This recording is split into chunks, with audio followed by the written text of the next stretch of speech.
Hey, what's up guys? How are you doing? This is Rob of Rule of Two Review. Welcome back. And before I jump into today's main topic, I wanted to spend a quick minute and talk with you guys about this bad boy, Resident Evil 2, which you can see I am playing on the PlayStation 4. And since I'm not really making my own video on this and I don't really do reviews very often, as I said before, I wanted to discuss it because it is so incredible. I have been having so much fun with Resident Evil 2, you guys. Huge fan of Resident Evil. One of my favorite franchises in all of gaming. Love the original game. I thought 2 and 3 and Code Veronica were all awesome sequels, but I never really feel like they matched kind of the awesomeness of that first game when it came out. And then, of course, the remake of the first game on the GameCube is so good. And then Resident Evil 2, when they announced they were going to do a remake, I was very excited because of how much I loved the original game's remake. And I am somebody who, full disclosure, I'm a big fan of the tank controls and the static camera angles and all of that. I love the old school style. So I kind of expected Resident Evil 2 to be that, and then when they finally showed us the game at E3 last year, it was like, hold the phone. They didn't do the same kind of remake. They're making Resident Evil 2 now look like Resident Evil 4, which is weird to me because I prefer the old school tank control Resident Evil, but at the same time, my favorite of all the Resident Evils is Resident Evil 4, and so, you know, it's kind of hard to reconcile that, I guess, but that's just how I feel. And so I thought it was an interesting take to remake the game, you know, more than just making it HD from the 1998 release. They literally rebuilt the game and made it look like Resident Evil 4. They've changed quite a bit about it. And so I don't want to drone on too much more about it. I love the game. I completed it with Leon. I'm going through my second run as Claire right now. And just the game is so good. One of my favorite games of the year, I'm sure. I mean, it's only January, but I feel like it's going to also be one of my favorite games of the generation, just because I'm a sucker for Resident Evil. And, you know, I thought Resident Evil 7 was incredible as well. And as much as that game worked in first person, I still miss the third person stuff. Whether it's tank controls or the over-the-shoulder thing, whatever the case, this is how I like my Resident Evil. And so, yeah, I just needed to gush about this game for a couple of minutes because it's what I'm currently playing, and it is so good. Anyway, with all that fun nonsense out of the way, let's talk about the topic at hand, which you've obviously seen the title, you've seen the thumbnail, and I'm sure you've been able to put 2 and 2 together so you can kind of get an idea of what it is that we're talking about here. And we're talking about the launch games for the next generation of consoles that we can all expect from the big three, Sony, Nintendo, and Microsoft. And I think part of the reason this is something I wanted to discuss, it's actually twofold. One is, you know, a lot of us, I should say, probably expect to see or hear about the next generation in like an official and a confirmed capacity sometime this year in 2019. This just feels like we're primed for information, confirmation, reveals, something from Sony, Nintendo, or Microsoft about their next machines. PlayStation 5, Xbox Scarlet, whatever, maybe Switch Pro, Switch Upgrade, Switch 2, who even knows? You know, that's going to happen this year, I think most of us feel. And so that naturally gets a lot of us thinking about what's going to happen when the next generation comes, what's it going to look like, what are the consoles going to be like, what can we expect from the capabilities or the visuals, and then, of course, what games are we going to be playing? Now, the other reason that I wanted to have this discussion today is something that I'm going to save for a little bit later in the video. It's going to come up at that point, so I won't really get into that just yet. But at the end of the day, simple concept, 2019 seems like the year we're going to hear about the next generation, so I wanted to discuss what we might be playing. And I thought that when we look at the 3 titles that are referenced in the thumbnail that I'm sure has people all up in arms and crazy about what I'm talking about here, I wanted to discuss what I think is happening with these games, because I feel like we already have a good snapshot of what each of the 3 big players, Sony, Nintendo, and Microsoft, are going to be launching their next machines with. And they are, of course, all perfect exclusive examples of titles and franchises that belong directly to these guys, and that would be incredible launch titles for their machines. Obviously, you can tell what games I'm talking about. We're talking about Halo Infinite, we're talking about The Last of Us Part 2, and we're talking about Metroid Prime 4. Now, before I get any deeper, please understand that what I am doing is only putting my own theory and speculation out there as one guy, one gamer, and one video game fan. So that's all I'm doing here. This isn't about rumors or suggestions. This isn't about me telling you you have to feel this way and you have to agree, and if you don't see it my way, you're wrong, because that would be silly. Because, hey, I could be wrong too. But I'm just going to go on my gut feeling, my instinct, you know, from 35 years playing video games, and just tell you guys what I see and what I think we can expect. And what I expect is for the PlayStation 5 to launch with The Last of Us Part 2. I'm expecting the next Xbox to launch with Halo Infinite, and yes, I'm expecting the successor to the Nintendo Switch, not an upgraded Pro, but the successor, to launch with Metroid Prime 4. Now, it should be noted that the reason I feel this way is manyfold. There's actually a lot of reasons. One of the first things that jumps to mind, though, and I've said this in the past when talking about back when the Xbox was Project Scorpio and all of this stuff, I feel like what we've seen Nintendo achieve with Breath of the Wild specifically, in my opinion, I think has changed the game, so to speak, and I think it's laid a little bit of a groundwork for console launches going forward. And I want to believe that because Nintendo saw such insane success launching a very hotly anticipated and awesome looking device, let's not undersell the Switch. The Switch in and of itself was already enticing. But the fact that they also had, like, the pinnacle of all ultimate launch games, the brand new Legend of Zelda, Breath of the Wild, a game that looked so incredible, and Nintendo gave so much reason to be excited for it at the E3 in 2016, where they just spent 3 days on just that game, basically. I think that that is one of the major reasons that Nintendo and the Switch saw the success it did. I think it started the console off on the right path, so that we saw non-stop sales and success, and then of course they continued with great games after that without question. So the whole, you know, first year is what Nintendo had to keep the Switch great. But beyond that, I think starting off with that Zelda game was the first key factor. And that's normally the kind of game that you might see a company waiting a couple of years to want to release for their console. And usually a game that might be your biggest and best game you ever release on that platform, you wouldn't think would be the first game to come out on that platform. But Nintendo chose a different path. And yes, it was cross-generation. It also released on the Wii U as basically the last game for that console. True.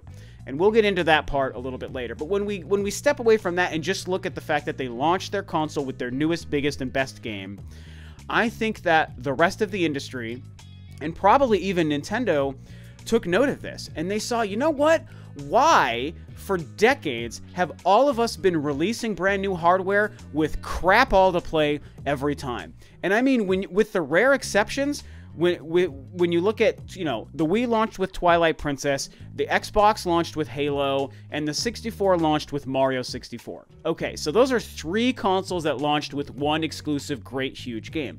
Other than those 3, every other console launch from Sony, Nintendo, Microsoft, Sega, Atari, none of them ever launched with these amazing killer apps. It just wasn't a thing that happened. Most consoles were noted for launching, and the first year, it took a while before you had a good game to play on it. I mean, the Xbox 360, what jumps to mind with that is like Gears of War. It took a year for Gears of War to come out. Look at the first year of the Xbox 360. It didn't have very many good games. And that applies to so many consoles as well. And so I want to believe that most of the industry, Sony, Microsoft, Nintendo, they were like, yeah, okay, the way they launched the Switch with Breath of the Wild, that was smart. We need to do that as well. And I feel like with Microsoft especially, we're seeing them basically pull all of their resources and attention off of the Xbox One. Crackdown 3 is probably going to be the last notable release on the console, and they're buying up all these studios, and I think that they're just planning to launch the Xbox Scarlet properly with some great games. I think that Nintendo did the same thing with the Wii U, where they let the last year fall apart so that they could launch the first year of the console and the first game incredibly well. And look at what it did. It saved Nintendo, it saved the Switch, and it's made everything really great. And I think that that's what everybody's doing. So, if we bring the conversation back to the games that I'm talking about, I feel like when you look at the reveals of Halo Infinite, Metroid Prime 4, and The Last of Us Part 2, and you look at the fact that we don't really have an established timeline of when to expect those games, but at the same time, we're now in the period where we expect the next generation to start being talked about and confirmed this year, it just all seems to be lining up to me that maybe Sony and Microsoft and Nintendo have realized we need to do what Breath of the Wild did. We need to launch our Xbox Scarlet and our PlayStation 5 and our Switch 2 or whatever that thing is going to be. We need to launch it with a killer app. No more dry console launches. That is the way of the past. We want to come out swinging. We want to come out with one of our biggest and heaviest hitters right out of the gate. And so this is the way to do it. Now, before I take a look at each three of these individual games, I do also want to say there is an incredibly good possibility that any or all of these three games also release multi-generational, okay? So I'm happily willing to admit that that may happen with some or all of these games. Maybe Metroid Prime 4 releases on both consoles. Maybe The Last of Us Part 2 releases on the PS4 and the PS5. Maybe Halo Infinite releases on the Xbox One and the Xbox Scarlet. I mean, these things could happen as well. Nintendo has set this precedent twice now with both Twilight Princess and Breath of the Wild, so sure, that could happen.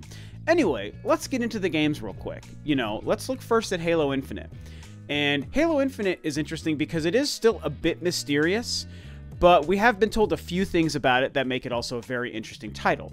I am massively excited because I love the Halo franchise, you guys. Huge Halo fan. I know a lot of people are very split on Halos 4 and 5, and I still loved even those games. I think that they're all good for different reasons. I liked the campaign for Halo 4, but I didn't care for the multiplayer. With Halo 5, I didn't care for the campaign, but I love the multiplayer. So that's just kind of where I stand.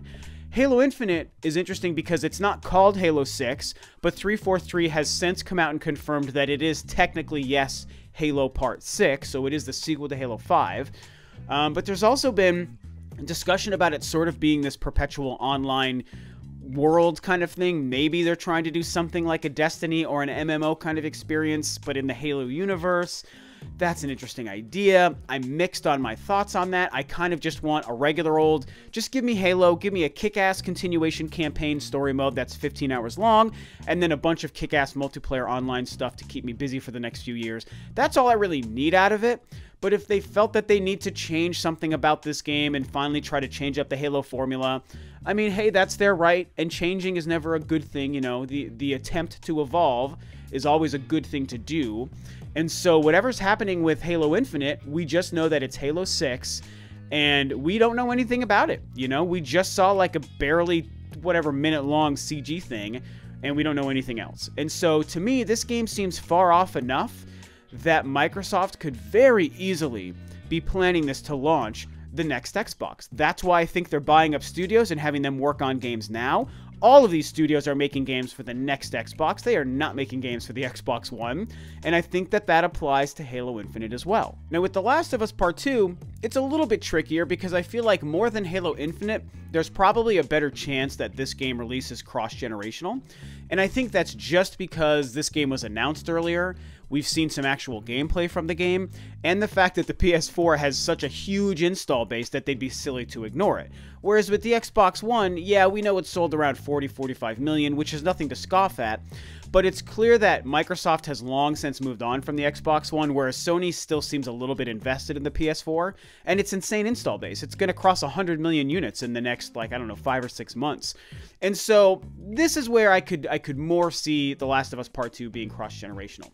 But whether or not that happens, what I do believe is that this game is going to launch the PlayStation 5. It makes so much sense. The way we saw them treat The Last of Us, the original game, with both the PS3 and the PS4, makes me realize they want to do the same thing with The Last of Us Part 2, but instead of having this sort of year gap between releases, they probably want to do it the smart way and make it one ubiquitous launch across both platforms at the same time. Or even just the PS5. I mean, there's a chance it's not cross-generational and it just releases on the PS5. Either way, I think they know that when the PlayStation 5 launches, this is their ideal, perfect game. When, again, you look at the time frame. They showed us this game, they revealed this game 2 years ago, sorry. Only last year they just showed us the first gameplay. We still don't know anything about the release date. We know this game is going to take so long to make. It looked so good. I mean, so incredibly good in that demo that we saw at E3. This game could very likely be running on PS5 hardware, and I just feel that Sony wants to have a killer, you know, exclusive first party. It's kind of second party really because it's Naughty Dog, but you guys know what I mean. A Sony exclusive franchise, this huge franchise. They want to have this ready to go for launch. Imagine if the PlayStation 5 is coming out and the same day the PlayStation 5 comes out, we can all buy The Last of Us Part 2 and play that game, which is going to be so unbelievably good. I just think that there's almost no way that Sony would possibly not have The Last of Us Part 2 ready to go for the PlayStation 5. They did it with the PlayStation 4 in the first game. They're definitely going to do it again. And then, of course, let's talk about the big cheese, the actual thing that you guys were probably really interested in hearing me talk about. And the thing that might be the most controversial, but I'm gonna stick to my guns here because I definitely sincerely believe this. And obviously, it's Metroid Prime 4. And the reason that I also wanted to make this video is because of the Metroid Prime 4 delay. We all know last week Nintendo delayed the game and they've restarted it from the ground up, threw away everything they've been doing for the last 2 years with their other team, and now Nintendo and Retro Studios are remaking Metroid Prime 4 from the ground up. And because of this delay, it has further made me feel that this game, and I said it on my reaction video, and I said it on my live stream the other night, this delay makes me feel like we will not be playing Metroid Prime 4 on the Nintendo Switch as we currently know it. Or we won't be playing it exclusively on the Switch. Whether they also do a cross-generational thing or not, who knows? I think that's definitely possible because Nintendo's done it twice before. But one thing I feel very, very good about, this game now coming out at 2022 at the earliest, it could even be 24 or 25, you guys. This game is going to release on their next console. I just, in my heart of hearts, I know this, you guys, and I know that it might be really depressing for some of you to think about, and it might even make a lot of you really angry, because I know everyone has different opinions on how long the Switch will last and when they expect Metroid Prime 4 to come out, and if it's going to release on this Switch or a Switch Pro or a Switch 2 or whatever. But my honest to goodness feelings, you guys, is that I just don't think that the Switch will last long enough for this game to release on that console, at least exclusively. And again, I know people get really defensive about this idea, but it's not a negative thing to say. I think that maybe some people get defensive when I say that because they feel like it's like a diss towards the Switch, which is a completely insane thought. That's not at all what that is. I just think that the Switch released at a weird, awkward time, you know, partway through the 8th generation, and you know, if we all expect Sony and Microsoft to move on to the next generation this year, then I just don't think that that gives that much more life for the Switch beyond that. I feel like the Switch is gonna have to move on to the next iteration, whether it is a Switch 2 or just something else, like even a traditional home console, whatever the successor to the Switch is, I think is going to be releasing by like 2021, you guys, 2022. I really think that that's going to happen. And it's just because once the PS5 and Xbox Scarlet are out, I mean, it's not that graphics make games or consoles good, but what they do is they move the industry forward, and developers and third-party studios move forward with them. Nintendo is trying really hard to keep third parties on board, and so if the third-party studios move on to PlayStation 5 quality hardware, the current Switch or even a Switch Pro just won't be able to hang with the PS5 and an Xbox Scarlet. And so Nintendo might be happy keeping the Switch around for the next 10 years in a perfect world, and that's great. I'd be cool with that too. But I think that we all know that they just couldn't do it. And if Sony and Microsoft move on, then Nintendo is going to have to move on fairly quickly afterwards. Even if it's 2 years. Even if it's 2020 that the Xbox Scarlet and PS5 come out, I think by 2022, Nintendo is going to be launching a next console. And that is also probably the earliest we might even see Metroid Prime 4 release. And so, in my eyes, the way I'm lining everything up in my head, and per my theory, it all lines up perfectly for Metroid Prime 4 to release on the successor console, not the current Switch. Now again, Metroid Prime 4, like I already said, could also be cross-generation. Maybe it does somehow release on the current Switch, but it's also going to release on their next console. I mean, at this point, moving this thing so far back, think of the amazing showcase it could be for a new console. people got really excited to theorize that maybe Metroid Prime 4 was going to be a showcase for the Nintendo Switch Pro. Well, true or not, let's take that same idea and apply it to the next Switch, the next home console from Nintendo, whatever they're making afterwards that's going to be more comparable in power to a PlayStation 5 and an Xbox Scarlet. Wouldn't that be the better showcase for the now delayed Metroid Prime 4? Obviously, I think it would. And, you know, it might sound crazy right now, but just wait 2 years from now when we are in a completely different landscape of the gaming industry and we realize Metroid Prime 4 is going to be coming up sometime soon. I think everyone's going to be more into seeing Metroid Prime 4 on a successor console than on the 2017 version of the Nintendo Switch, which, as great as it is, will be pretty outclassed by the time 2022 rolls around. And so in my eyes, this whole theory and this whole idea and conversation really just comes from trying to be forward thinking and trying to think a step ahead and trying to look into the future, kind of use my nerdy crystal ball to look into the future and try to kind of predict what's going to happen. All theories, all guesses from just one person, from me. That's all this is. It's not about telling anyone they have to agree or they can't disagree or you have to feel this way and don't feel this other way. I mean, that's not how I roll. Plenty of people roll that way. Plenty of other YouTubers will talk to you guys that way.